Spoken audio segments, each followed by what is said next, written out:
Note: this story first appeared in The Beautiful Game by CNN Sports, our daily newsletter on all things World Cup.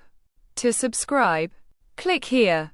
After 27 days of non-stop World Cup action, it's time to take a break. There will be no games played today, with teams enjoying a little rest before the quarterfinals kick off from Thursday. In truth, given what we saw yesterday, I think everyone could do with a little breather. Some of my CNN sports colleagues were at Mercedes-Benz Stadium to watch Argentina pull off one of the most remarkable comebacks in soccer history, and supervising editor Kyle Feldscher described it as some sort of divine intervention.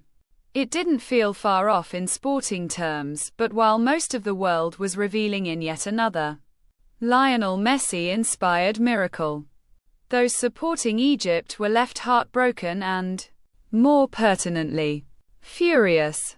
We'll start today's newsletter there, given the news swirling around FIFA and Trump's red card intervention. The last thing the governing body needed was accusations of favoritism and some sort of match fixing. And yet, after Egypt threw away its 2-0 lead against Argentina in the last 16 yesterday, that's exactly where many of its players and coaches directed their focus. Unfair is how Egypt's coach Hossam Hassan labeled it. So, let's break down why he and many others were so upset.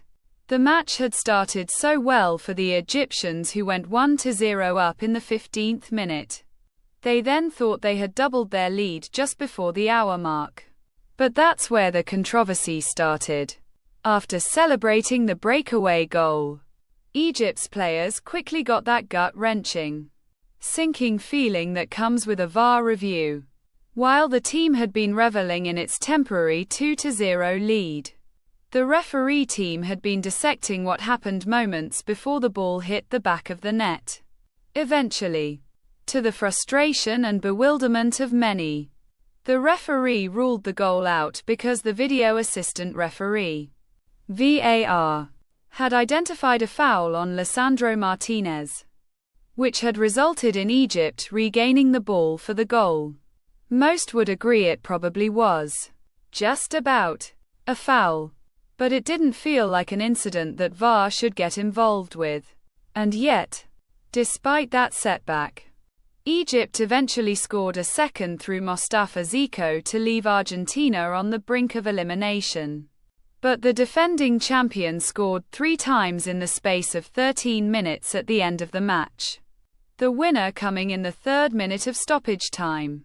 Cue elation for the Albiceleste and total fury for their opponent. The Egyptian bench was incandescent with rage, claiming they should have been awarded a penalty in the build-up to Enzo Fernandez's winning goal, less than 20 seconds before the ball hit the back of the net. Mohamed Salah had gone down in the Argentina box. Replays showed Julian Alvarez nick the ball off the winger before Salah went down under contact with the Argentine. Regardless, VAR did not ask the referee to review it, and that angered the Egyptians. What it takes to be chosen as a World Cup referee, and how to ref the final to make matters worse. The bench was already claiming another penalty after Alexis Mac Allister looked to have slightly pulled Hamdi Fardhi down moments before. "We have been treated unfairly today," Hassan told reporters after a match that ended in a flurry of cards for the Egyptian players and coaching staff who confronted the referee. "We have suffered injustice. There has not been respect or fair play because a penalty was ruled out," Hassan added. "A second ball that should have been called as a penalty for us was not even checked by the VAR."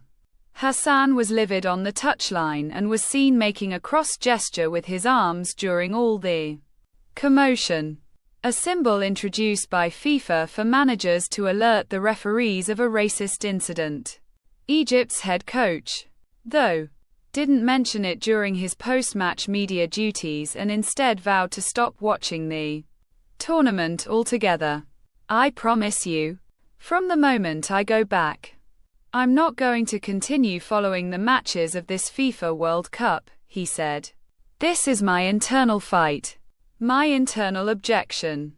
My own way of speaking up and standing up." According to BBC Sport, Egypt's Soccer Federation has called on FIFA to launch an investigation into the match referee and urged the governing body to kick the officiating team out of the tournament. In truth, Egypt can feel disappointed that key decisions went against them during the match.